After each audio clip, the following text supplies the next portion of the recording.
I think it also takes confidence, and you build your confidence by other wins.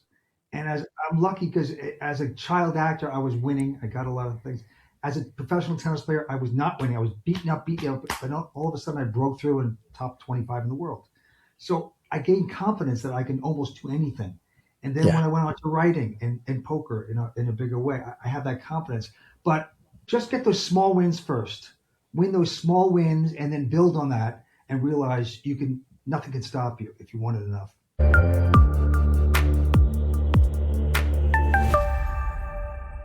Vince Van Patten is a bona fide superstar of the small and large screen. And for the past 24 years, he has been the host and face of the World Poker Tour, helping launch the poker boom and transforming that game into a global mainstream sports sensation. Vinny, it's an honor to have you with us here today on Smarter You. Steve, I love it. Love it. Can't wait to talk. Well, I love that too. And we're going to get you straight to CT, our chicken timer, so that you can make me a little smarter today before I head into the rest of my day. So, Vinny Van Patten, make me smarter, buddy. Okay, all right. My father always said, don't take things too seriously. Don't take yourself so seriously. Enjoy life. It's going to go by, ba, ba, ba. Enjoy your life. Figure out what you want to do. He also, I never took a hot shower till I was 28 years old because my father liked cold water. And Wow. he always said, oh, take the cold shower because it'll make you feel good. So I listened to everything he said. I mean, he taught me how to play poker at age 10. Other things, forgive. Forgive as much as you can. Sometimes you're anger inside. And as the years go by, I've gotten very good at forgiveness. I like that. You forgive and you forget. And that makes life much better. Do what you love and root for your friends. And if you in your heart you don't like that person, stay away from people like that. I found that out too. Those are the things I know. I'm going to start maybe at the more somber part of what you talked about, which is learn to forgive, because I Mm. feel like that's a powerful thing in life. And if you ever do things of substance, honestly, if you live anywhere and you're around people, there will be things that come up. And what is beneath that for you? So when you say learn to forgive, that's, I'm sure, for you as well as the other person. Yeah, and how it is also for you. It does help yourself so much more too. It means that so we're all like sinners. We all do things. We're not perfect. You try to be the best you can be, but Yeah. at times in my life, you feel a little jealous of this person, or you're not rooting for Yeah. that person. And about 20 years ago, I started analyzing it. I go, what am I really feeling? Why am I feeling that way towards that person? And ever since then, I try to think these things through. And when I do, I realize, okay, it's because of that hurt. They hurt me here, so that it. And if you analyze it and then go, wait, they're just as human as me. I've done a lot of creepy things in my life too. Yeah. And forgiveness is the best thing. Forgive them. Everybody's trying to do the best they can. So that's what it means to me. There's a German expression, Schadenfreude, which we've all heard of, which means you feel somewhat good when something bad happens to someone. But recently, I learned there's another German expression, which is Mitfreude. And Mitfreude means you're rooting for the good thing that happens to Right. people in your life. Isn't that great? When you can honestly do that, it's great. You have friends and you feel it back. And then the ones that aren't that crazy about you, you know who they are. You can feel it, and Yeah. just kind of stay away. Wish them well and pray for them. That's what I believe. Those are Well, two good amen. words you got there. Does it come with Frankfurter as well? I think everything in Germany comes with a little sauerkraut, and you get a Frankfurter that goes with it. So, yes. Speaking of Frankfurters, because in New York, where I grew up in Long Island, New York, for 12 years before I came to California, hot dogs weren't called hot dogs back then. They're Frankfurters on Long Island. Oh, you're getting a Frankfurter, Yeah. So when we came out here to California, and I went to school, and I go to these, the cafeteria, I would ask them. They said, "What do you want?" I go, "A Frankfurter," and they would say, "A Frankfurter? You mean a hot dog?" And I'd go, "Oh yeah, hot dog, yeah." So they used to make fun of us, me and my brothers, because we used to call them Frankfurters. All right. Well, I did. the coastal change is not always that easy. Those are two very, very different places. Yeah. Well, when you imagine the journey you and I have been on, and it's Yep. hard to imagine it's 24 years later. But as I said before we started this formal or informal discussion, you're the only one left. You and I were there when the World Poker Tour began this crazy journey. It I am has. so interested to hear what you think of, what you remember about those earliest days Oh when yeah. it didn't exist, when poker wasn't all over the world and people didn't think of it as a sport, all that stuff. Yeah. Well, you changed my life by hiring me for this. This changed my life in a much better way, even a great way. So it was all kind of Yeah. meant to be. So we do the show. No one thought it was going to be anything. Mike Sexton and I, we knew each other before, and he looked at me and said, well, I think we're going to do about two shows, and that's going to be about it, Lance. And I went, okay. So we did not think it was going to be the incredible hit. By Yeah. the way, because you thought if they see the cards, they will love the game. Not everyone thought that you created that. And you should have the credit for that because I want to tell you one thing. They all said, oh, Moneymaker, Chris Moneymaker. First of all, World Series copied you, us, on the World Yeah. Poker Tour by seeing the cards. Yeah. Fine. That's cool. Chris Moneymaker isn't Chris Moneymaker if you don't see the cards. So if you don't invent the World Poker Tour and see the cards, they're not going to catch on to it for maybe 10, 15 years. And Chris Moneymaker is not going to be Chris Moneymaker because it wouldn't have had the hype and showed him like he was. So I think you should take total credit for the World Poker Tour and really putting poker on the map. Well, Now, yeah, go ahead. you and I, again, I think of life as a beautiful journey, and we have so much to appreciate and celebrate. If you're lucky enough to catch one of the greatest waves of all time and ride it, that's the sheer joy and exhilaration. James Naismith is a name. Does that mean anything to you? You're a big basketball player. Wasn't It's the he guy who in? invented basketball, Oh, did he really? Yeah. Okay, but that's good. nobody knows his name. Nobody, that doesn't, but Adam Silver, you may remember the last commissioner because he was around for 30 years, but you won't go much further than that. So if you're able to be a part of something that lasts longer than you, that's probably pretty great, It's honestly. fun. And think about all the people that love poker and gives them a life, a social life that it's much better. No one was winning in the casinos and the pit games. And now Yeah. people have flocked to Hold'em poker and it's a good thing. It's a good thing. So you created that. We did that. I remember going into the sessions with Mike Sexton and you, and we filmed the show, of Yep. course, but we didn't see the cards until after. 3 months later, you go in, and we would have sessions at this little in Hollywood, and you would direct us, and we'd get there at 8 in the morning. By the way, Mike Sexton and I would be coming from my big poker game in Beverly Hills, where you could win or lose 50,000, right to the studio to do the recordings. So we'd be exhausted. Sometimes I was hungover, drunk, and Mike would come in all like groggy, having to drink his coke at 8 o'clock in the morning to have some energy. And we would grind away for a good 9 hours because in the beginning we played all the hands Yeah. and we had to deal with it. Anyway, those are the good days of figuring out what's going to work in televised poker too. What really Yeah. works? What do you cut out?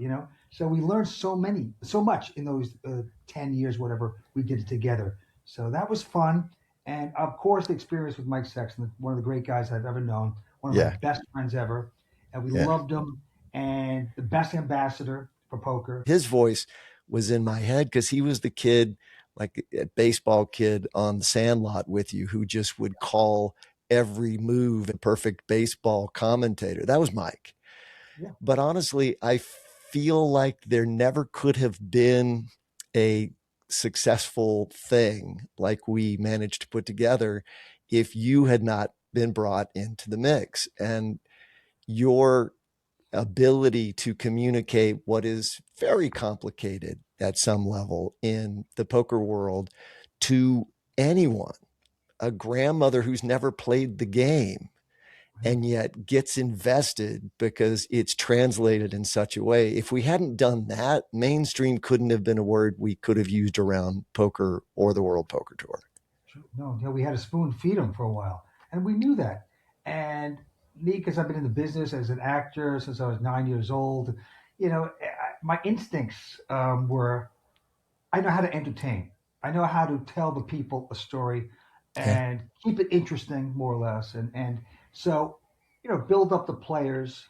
Don't build yourself up. Don't do cliches. I mean, these are all instincts that I just had. And Mike is just like this amazing natural sportscaster, Yeah. truly enthusiastic.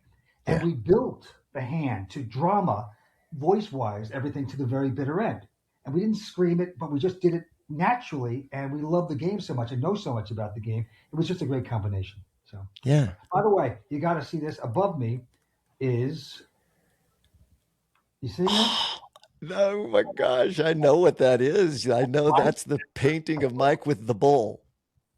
It's, that's me looking like an emaciated, I don't know what, but it's a great painting. And it's a copy, but it's right above this room. And it was a beautiful painting done by the great artist from The France. French And artist, yes. 2 months to do it. With Mike and I stood in front of her, and she did it, bit by bit, like 2 hours at a time.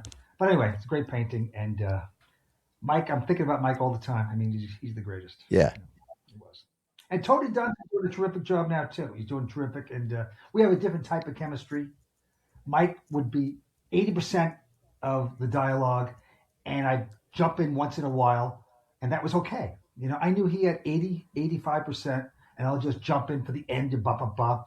And Tony and I go more 50-50, which is interesting. Yeah. Watching the two of you evolve and find your own voice is really important, because I think existential moments exist and or are created by people in brands and entertainment all the time, with this feeling of, if we lose fill in the blank, and right now we're talking about Mike Sexton, if you lose that voice, how can it exist anymore? And that's part of what we build. You build into what the next looks like and how it works. I think you and Tony are a great example of that. One interesting example of the other way going is Bewitched, the TV series. Once they lost the first Darren, the Yep. second one, something Sergeant, he was good too, but not even close. And it Yeah. lost that edge of the show. You can lose it out there, but luckily Tony and I have kept it together, and we have our own chemistry too. So Paint a picture, if you will, of the world and what it looked like, the poker world and what it looked like in 2001 when the business plan was written. We opened the doors in 2002, but in 2001, what was poker in the US? What was poker internationally? they didn't know what you were talking about. I mean, I was playing poker since the mid '80s. My game in LA was bigger and bigger, and I love poker, and I did very well. I survived in big games and all that, but no one knew poker really. Only obscure people would play poker. Didn't understand it. TV, of course not. I did the World Series in '98 when Scotty Gwynn won it, and I was on the street there on Fairmont Street, and when we shot the final table. Anyway, no one watched that. No, because we were like, okay, I wonder if Scotty's betting now. Maybe he doesn't have.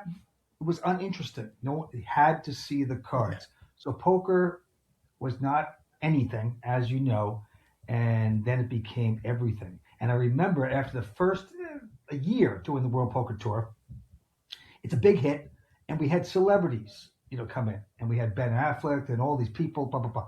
And Ben Affleck, was so excited. He went, "Oh my God, it's so great to meet you guys. Can we play a private game?"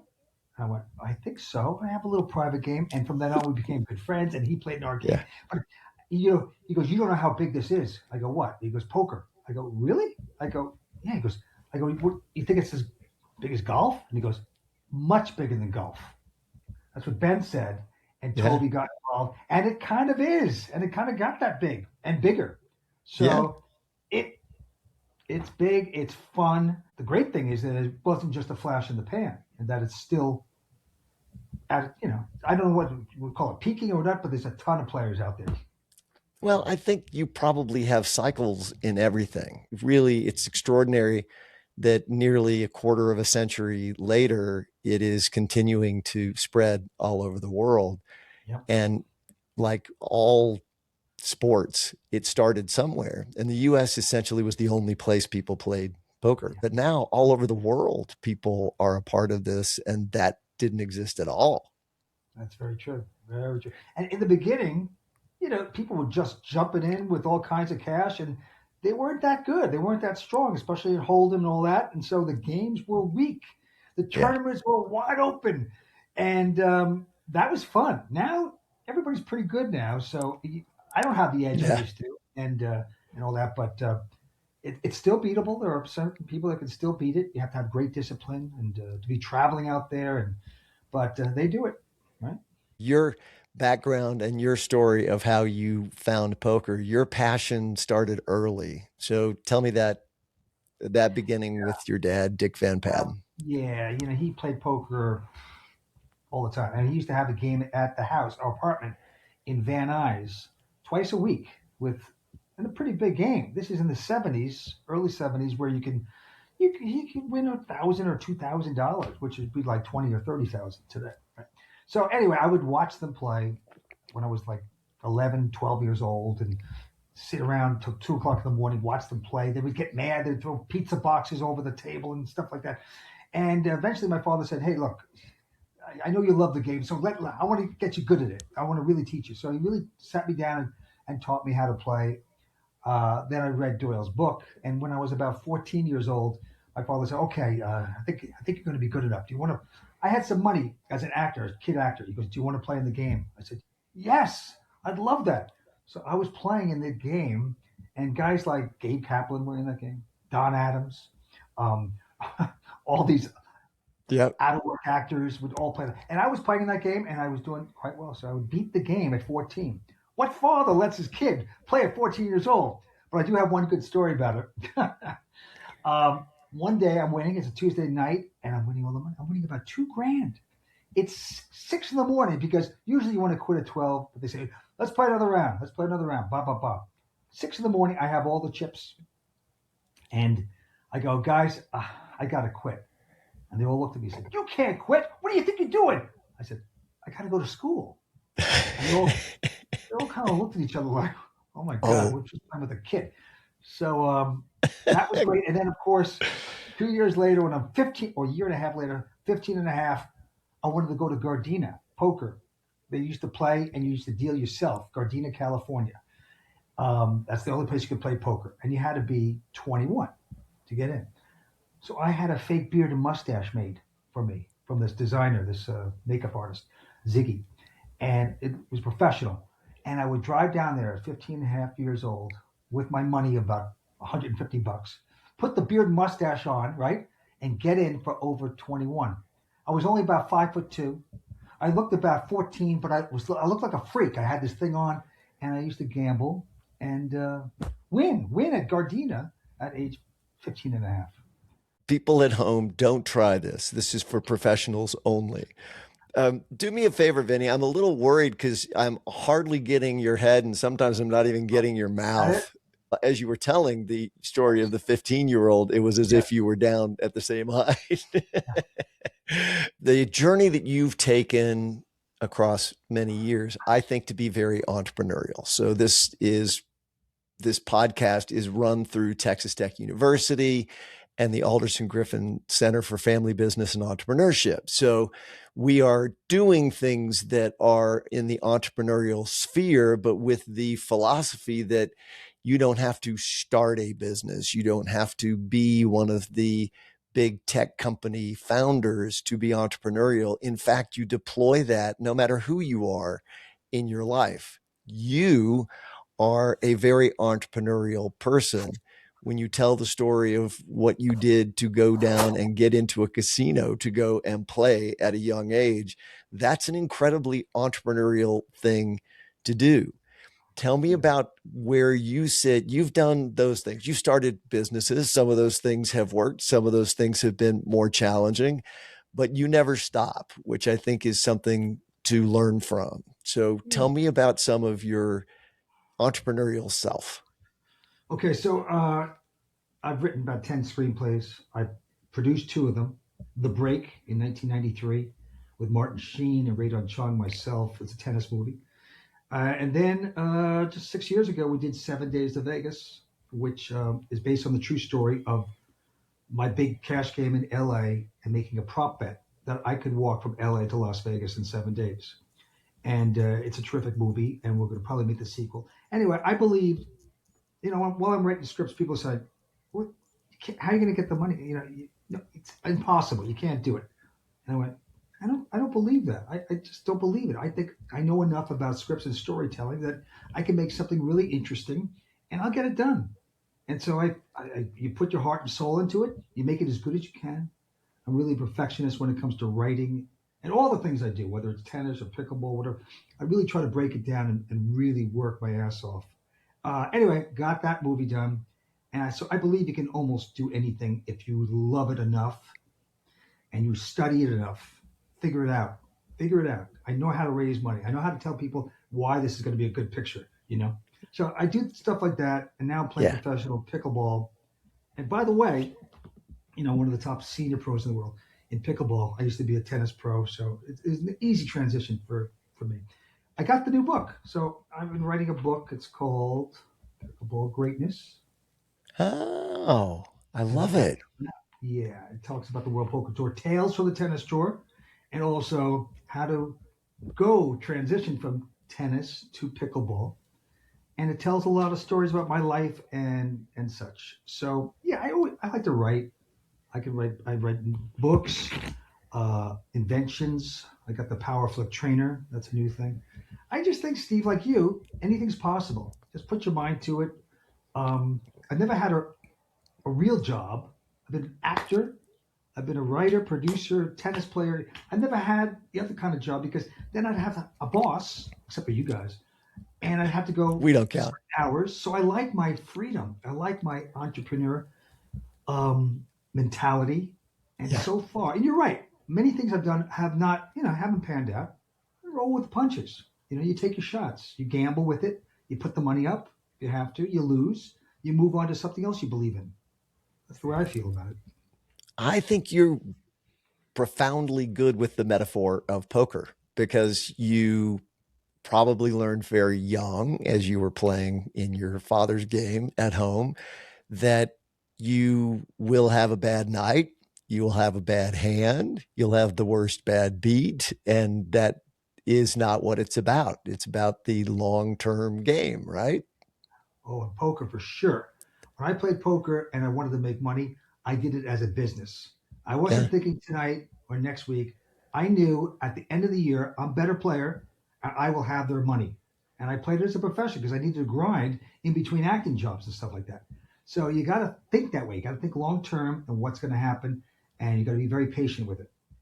But Right? think about how that applies to exactly what you just said about your life, which is there are roles you don't get if you're an actor. There are businesses you start if you're an entrepreneur that don't pan out. Right. There are all of those things in and around. It is the person who persists who gets a chance to be around and in the mix long enough for someone to call you up and say, we'd like you to come over and perhaps be the host of the World Poker Tour. Yeah. Yeah. I think it also takes confidence, and you build your confidence by other wins. Mm, And as I'm lucky because as a child actor, I was winning. I got a lot of things. As a professional tennis player, I was not winning. I was beaten up. But all of a sudden, I broke through in top 25 in the world. So I gained confidence that I can almost do anything. And then when yeah. I went on to writing and poker in a bigger way, I have that confidence. But not to say that it's everything, but it does just get those small wins first. Win those small wins and then build on that and realize nothing can stop you if you want it enough. You followed things that you're passionate about. I'm sure you must have had a job sometime that you didn't like. Was there never a job that you didn't like? There must have been. Are you I mean, literally a person that never had a bad job? there's acting jobs when you do, they're just so boring. I mean, it's just you hanging around the Yeah. set.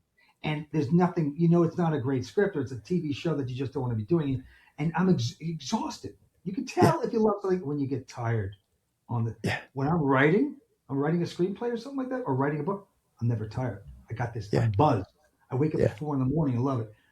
Certain acting jobs, boring. You just don't want to be doing. So I won't now. They give me offers to do stuff. I don't. I don't want to do it. I want to do things that keep you alive, keep you going. Having a motivation, which is the thing you don't want to do, can be an incredible part of someone's journey, I think. I think you're right, but I think, like, I look back, the worst thing ever was going to school, going to junior high school and high school, which I Mm. barely got out of because I never did homework. My parents never said do homework; they said play cards instead. But they're the best parents ever. But I think, seriously, I was so bored in school and just daydreaming. Van Nuys high, no air conditioning, 90 degrees in April, and you're just sweating there. And I was so happy to get out of school. I went, I got to figure this out. I got to do something. And that's why I went on the pro tour, even though I was getting beaten up. I had freedom. You don't want to be stuck in a job where you don't have freedom. But look, you do have to grind it out sometimes.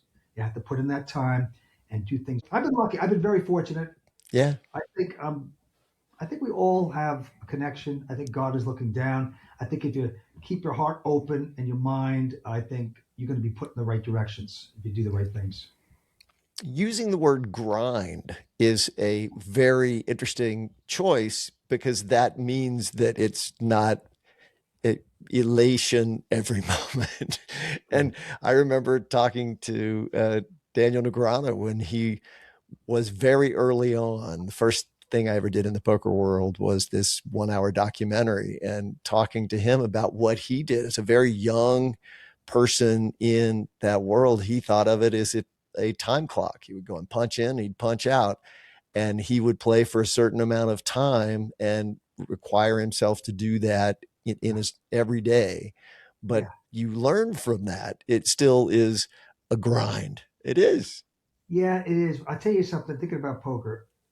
When you're doing well and you think you have an edge and you're winning, let's say a 3 month span, and you're winning, it's the most exciting thing it's the most exciting grind in the world. I never Yeah. considered it a grind because I went to games, cash games. You didn't know whether you were going to lose 2,000 or win 50,000. And that was so exciting, especially Yeah. when I would make notes and put them down for next time and think about plays and it's poker when I was playing and really winning was probably the most exciting thing you can do. It really is. Now, when you start losing, and after 6 months you go, "Oh my God, I just blew 70,000." It's sickening. It's horrible, and you gotta quit. So that's why people do burn out if they're not Yeah. winning.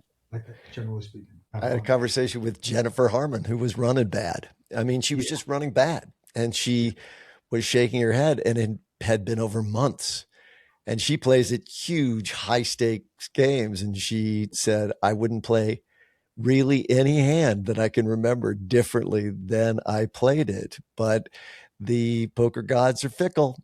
I mean, that's what it is. You could play it right. You could put yourself in a position to win. And that one card, there's only one, but that's the one that happens to be on top of the deck. There you go. It's rough. It can be rough. Back to the World Poker Tour journey. So we start in 2002. We have our first filming of the World Poker Tour event at Bellagio, the creating of bigger, better than it had ever been. We have, instead of a couple or three cameras, we have 15, and we are transforming into something bigger, better. The set is crazy. Do you remember what it felt like after we shot that first show? It was great.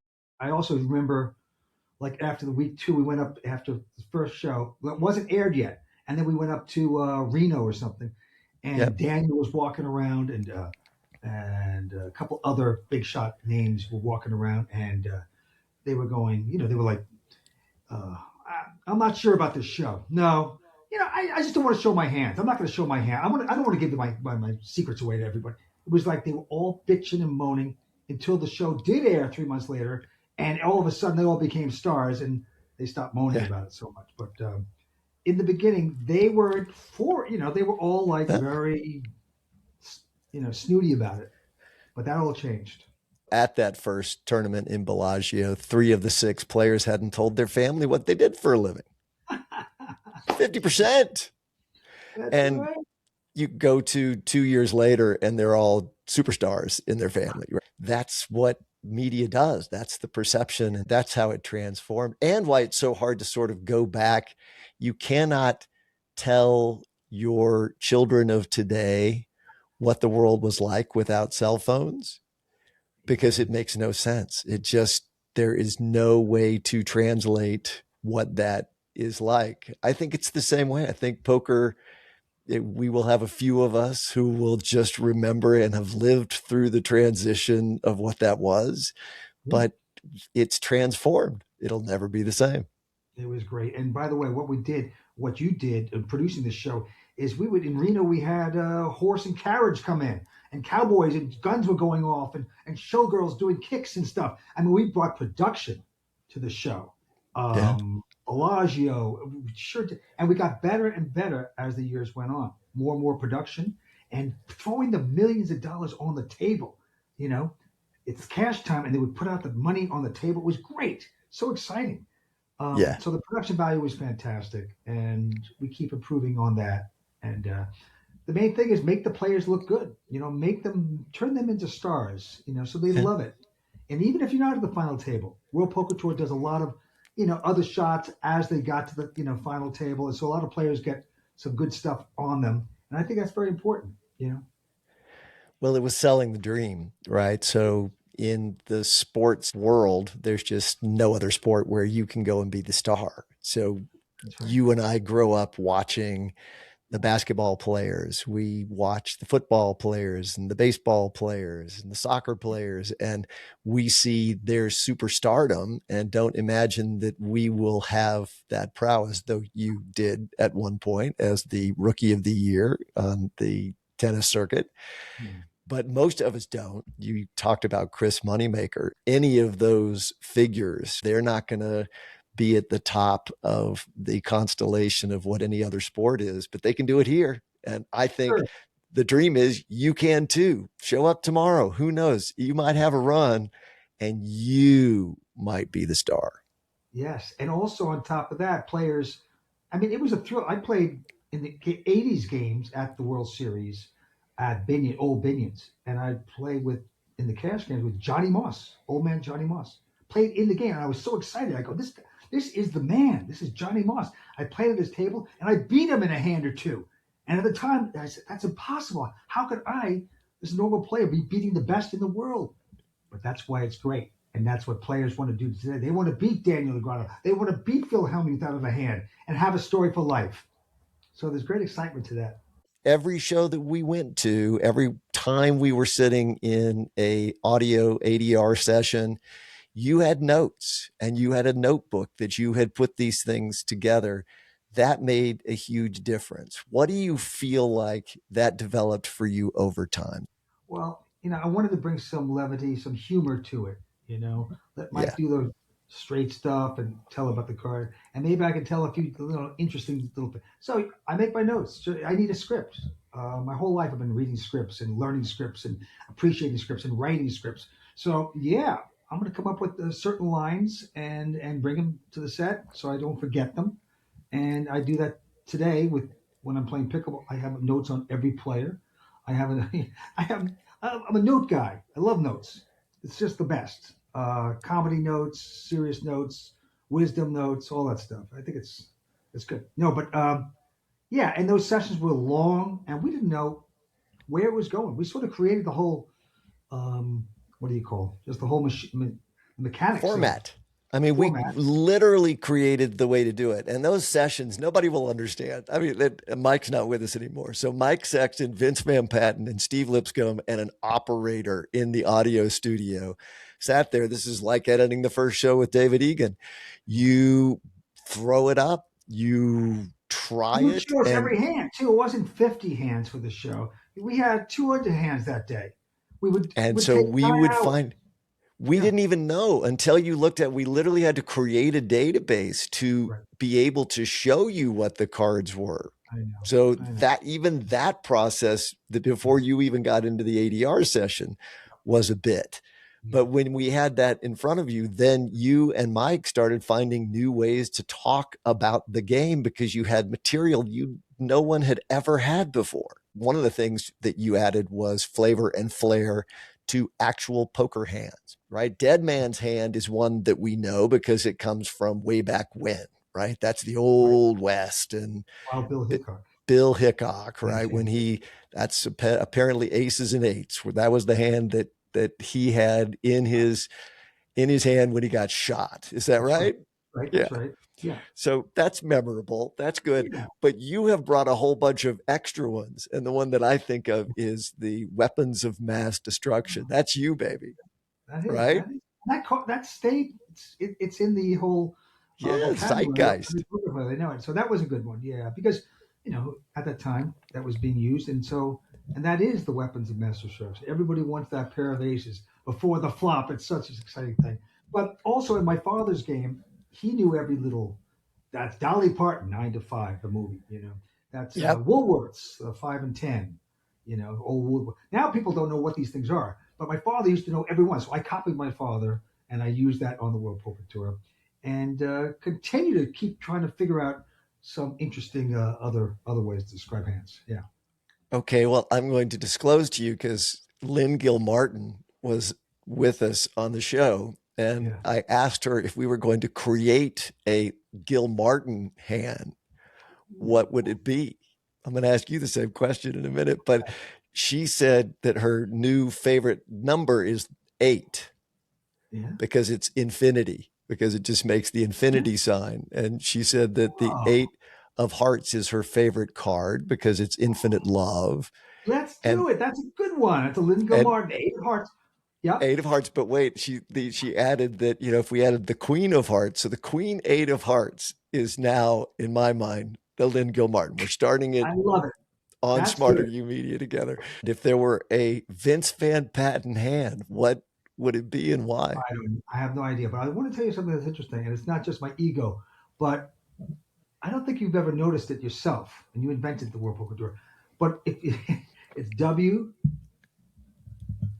World Poker WPT. But if you cut out the T, guess what it is? Those abbreviations. VVP. Vince Van Patten. Baby, I had no idea that the universe brought you into this because the Yes. universe was in I know it's control. a narcissistic thing to say, but I look and I go, hasn't anybody noticed? Cut the Has T out. nobody VVP. noticed? Actually, that's why we called it the World Poker Tour, Vinny. But anyway, if I was going to do a hand, I don't know. Well, then I'm going to ask you a different question because I love this one too. What's the hand that when you play poker, you play and you shouldn't because somehow you just have an affinity How for about that every hand? hand? Every hand's a friend. Every hand's a sinner, something like that. But every hand's a loser. But it's so true. I'll play anything. That was my talent. And that's probably why I lost at the very end, because I like to play too many hands because I have talent. I understand the game so much. I can play more hands than the average person in a no limit game. But so I'll play anything. So I'll keep them off guard, 5, 6. Because if you flop the right thing, you're the nuts. I mean, that's Yep. so I don't have a particularly favorite what's turned out the best for me. I tell you, when I was playing the big games around 2002, 2005, I lost with kings for a lot of money 8 times in a row. Yeah. And I went, what is going on? I go, I'm going to quit the game. I'm going to throw away kings next time. And a buddy of mine said, don't throw away. Just play smart. It'll come around. Sure enough, on a pair of kings, I won it all back in one hand. So I won't Wow. forget that. It goes streaky. And so maybe the kings are my hand. It's all a journey. And so when you're at the poker table and you're in life, it's going to be good and bad beats all the time. I agree. And I tell you something, I think poker is a good thing. I think it's a social thing. It for some it's not. And if you have that disease where you cannot stop and it's hurting your life, I feel for these people. And I think Yeah. I know that there is some help out there to get their money back and all that stuff. But I do feel for people that way. But on the majority of people that play the game and control it, it brings joy to them. It's a game, and you're gambling in life anyhow. And I still don't understand why we can't gamble, online, on a poker site. I mean, I think that's crazy. Mike Sexton always said it too. He says, "I can't believe this. They won't let us play. It's your money, and you can't gamble if you want to." So that's crazy. But generally speaking, I hope that turns. If you and I had been told in the old days that we'd have sports betting legal all over the place and not online poker, we would have said that we were nuts. Right? That's so true. That's so true. Yeah, I mean, sports betting, the edge they get, that big is huge. Yeah. At least poker players, you're playing against other people. So I don't know. I guess there's too many opposing conflicts out there that don't want it to happen. So that's going to be tricky. But, Well, everything and all markets and all things have to do with power structures. I don't think it's surprising that when the sports leagues and the large media concerns decide that sports betting is advantageous to them, it turns. I don't know if you remember season 2 when the media, ESPN and others were coming and saying, now we have kids playing poker. This is a terrible thing, and tried to make a story that we were somehow doing something nefarious. yeah. They couldn't get parents who would say negative things about it because they were so happy that their kids were home playing something they didn't want to get liquored up for. And they were with their friends. They were not on a device playing video games. They were so happy that they had learned poker. Math and social engagement. Yeah. So true. Yeah. Yeah. The WPT Foundation has raised a tremendous amount of money for good causes. That's one of those really wonderful sort of sidecars of this whole movement. Tennis, celebrity tennis. They raised a lot of money back in the 70s and 80s. Then it went to celebrity golf. Golf got so hot, and it was celebrity golf tournaments. And then we did poker. And all of a sudden, for the last 25 years, the money they've raised and the people that come out, because people stopped going to the tennis tournaments after a while, the celebs. Golf, they stopped going too. They go, I've had enough of that. Poker, the celebs were there. We used to have that tournament every year at the Commerce, where it was all celebrities and pros, and we had everybody in the world there. Paris Hilton and Toby and Ben and all the great actors, and it was fun. And they still do it today. I mean, you see a lot of turnout today, especially with the NBA players. Actually, there's a great event we do in Vegas, World Poker Tour. NBA superstars are there and playing, and so it's great. Raise a lot of money for so many causes. Yeah, that was the Russell Westbrook thing. Oh, they love poker. I mean, I was just there a few months ago, and these guys were going great. Antonio came out, Esfandiari, and I guess they have a big side game, in LA and all that stuff. But no, great causes, and we've done a lot with that. Mike Sexton loved it. He loved meeting. Biggest thrill he got is when we played about 15 years ago, and Paris Hilton showed up. Vance, I can't believe Paris is here. Oh, she's unbelievable, Lance. I like to play. I sat down next to her. So he was a big fan of Paris. I love it. It was great. It was great. We got to do more of those. We used to have celebrity shows too that we're not doing as much. Hollywood Home Games was what we called that, which honestly did really well. They've recently brought them back out, so they're streaming again. Jennifer Tilly, she was great. We had the who's who of big name stars. It continues to resonate. It continues to exist. I mean, look, you've had an entertainment job for 24 years. Can you tell me how many other actors you know in any part of entertainment who have had 24-year jobs? It's very rare, brother. Bob Barker, maybe. But no, listen, it's very rare. Come on, Saturday Night Live. But come on, I'm so fortunate and so lucky. And it's like I just assume it's going to keep going. I just feel like, oh, I'm working there next year. I know I'm going to work there. I never put in my mind that we're not going to be coming back. So it's been beautiful. When you started hearing the term all in the news, you started hearing it in television shows and movies and everywhere else, did you know something was happening? Yeah, because we knew all in the 90s, early 90s, playing, I'll go all in, But who knew that it was going to become that popular? Everyone uses it. Oh, I'm going all in. oh, we're going to eat out tonight. We're going all in. Yeah, everybody says it. It's a cliche now. So when I hear it now, I go, oh God, not again. I can't. You don't celebrate anymore. You're Break it going, oh, out. you No, people, you no, don't no. know, you don't Every understand anything. commercial. Oh, honey, should we go all in? No, no, overdone. Stop it. We got to come up with something new. I was just with you in Vegas. I saw you playing poker, and you still love to play poker. It's true. It's true. I'm in the cash game there. Love it until I go broke. Actually, I did pretty good there that month in Vegas. Yeah, I was only stuck 25 grand. I- and you are an advertisement for people to come and play poker. I love it. I love having my beer at the cash game. I like having a big stack in front of me. And when you're winning and you have a little food, and I might get a little back massage, life is perfect. It's so great. That's the addiction. That's the love of it. No, I truly do love it. I don't get to play as much anymore or choose to play as much anymore. First of all, I used to, the game is good at night. And I can't stay up at night anymore. I get up at 4 or 5 in the morning, so my whole thing has shifted. So that's another reason why I don't play all the time. But when I'm playing, I do love it. All right. Well, the other thing that I want to talk about is the gratitude dinner. The fact that the institution of the company that you work for had an open mic gratitude thing. Anybody who wanted to say anything about their appreciation, come up and talk. It was great. It was fantastic. And that's what's different about you and Adam and all the top brass here at the World Poker Tour is that you guys know about gratitude in a deeper way than most. And, uh, everybody, like, once you guys are so loyal to everybody that works with us, and you have great gratitude, and we all do. And that is a blessing in life. It truly is.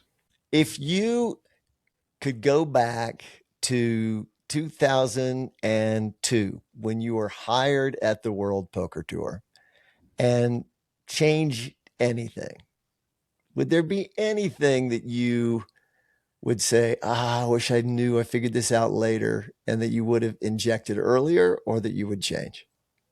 Nothing really. I was at my peak of playing and confidence in poker, and rightfully so. You said, well, you and Mike can't play the tournaments because we wanted to play the tournaments, put ourselves in because we had a real shot. And for 7 or 8 years, you did not allow us because you thought that might be a conflict, which there would have been. And so by the time you said, hey, you guys might as well do it by now, I kind of lost interest in it. Mike did not, and Mike went on to get a championship, and that was great. So that was one little disappointing thing for me personally, not to be able to play these tournaments when I was at my peak and ready to gamble. But no big deal. I think I've only missed one show. I had food poisoning, so I missed one show.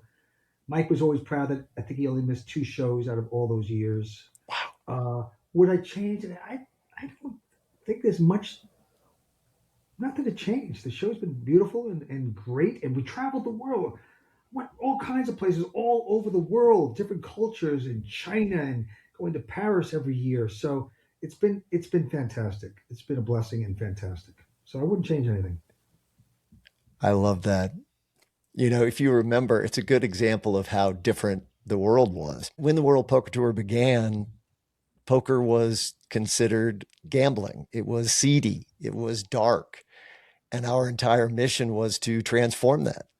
So I still get grief from Lyle Berman when I wouldn't let him wear a patch that was from somebody else playing in a different tournament. And I said, you are one of the faces of this thing that's transforming something into something it's never been. Yeah. And he still gives me grief, but it was still the right call. I mean, I do believe that early on, not to have any even optics that could possibly have been negative was a big deal for us to be able to go public and to have the kind of legs that we've had. Absolutely. And I remember one time, like Mike Sexton, who always dressed very nice at the table, usually with a suit, he wanted to continue that and try to spread the word and give advice. Hey, young players, try to have some respect. Don't wear the bad T-shirt in there, blah, blah, blah. Didn't catch on because basically speaking, these people are putting up their own money and they say, screw that. I'm playing poker. No one's paying for me. So I'm to dress the way I want to dress. But he did have great intentions with that. Yeah. And it's just like right now with the airlines, head of transportation and travel and all that is trying to step it up. Hey, people, you know, try to dress better on the. People don't care, and they shouldn't care. No. If I don't think they should. I think you should dress any way you feel comfortable on an airplane or at the poker table. If you so desire to look a little bit better, so be it. But you can't change the world in that way. What do you think? Well, I think in the last 25 years, the world has changed. I really do. I think for a better way. If you look at people who are at the top of their industries, you oftentimes go into a gathering and you can tell who is the most swanky or successful person in the room by how poorly they're dressed. Yeah, And it never existed like that before. Do you even remember? Do you remember that in our first final table, we actually took everyone at the final table to a very fancy place and bought them clothes yeah, so yeah. that instead of them having to put it up, they had, and you look at Right. that first final table and they looked great. That's But right. that's what you do. That's producing, man. Good effort. I mean, one Yeah, of the other things, remember how hard it was? Our audiences before we were a sensation, before the World mhm, Poker Tour was happening, yeah. there was no audience. No, there was no audience. And then after a while, people were just clamoring to get in. And it was one big party. And then because we had drinks out there too, the crowds were great. And I think that's a big part of it. Listen, I think it's great when the audience is going nuts, and they're doing Yeah. that more and more now. They're having fun, they're having their drinks, they're rooting on their friends. So I think that's part of poker that's fantastic. I do. Yeah. We were at the Reno Hilton and we had really no audience. So the next tournament after that, and this is what you do, we produced. So we bought audience. We brought people in, Yep. paid for spectators, Hmm. coached them on how to do it. And that was until we got into future seasons when people knew how to be and who to act. Yeah. I think we could have maybe improved our announcer on the off the table to make it a little more exciting. I think we should have had a better warm up person, perhaps. Now I'm thinking things that nitpicking a little bit, but a better warm up person to get the crowd. But then in the end of the day, no one sees the crowd really, and we don't have to cater the crowd of 100 people. But I think generally speaking, that would give. We tried everything, but we didn't maybe have the right people there. Maybe we could have done better with that. And Yeah, I'm shocked. Vinny, are you saying we didn't do it all perfectly right the first time? That's just so I have. hurtful. How could you? How dare you? Of course not. No, I mean, again, this is an entrepreneurship Yeah. show, right? This is where we talk about trial and error is the whole thing. We had a fabulous woman who runs the combustion lab at Texas Tech University. And she talked about what engineers do is design things and then test them until they don't work. The whole idea is to make them not work so that they can improve it and make it better next time. Exactly. Every year, when we're about to start up, like in January, I get the team together, and Tony and I, and Adam and Mandy, and I try to think about how can we be better. What are we doing that's great? What are we doing that's could be better? So you just got to keep sharpening yourselves so the team is better. I think that goes without saying. I've said it publicly and to you so many times, it's just silly now. But to be able to be in a relationship like you and I have had for nearly quarter of a century and to still have such warm fuzzies and care so much for you and appreciate the way you do what you do is a absolute gift. I thank you. Steve, you know how I feel about you. You're unbelievable. You're the guy, and Mike Sexton knew it. Always gave you great credit. So you, in my opinion, you reinvented poker, and it's great. We'll keep it going. I appreciate the time. Yeah, so you got another 25 years. That'll get you to 50, and we'll see how it goes.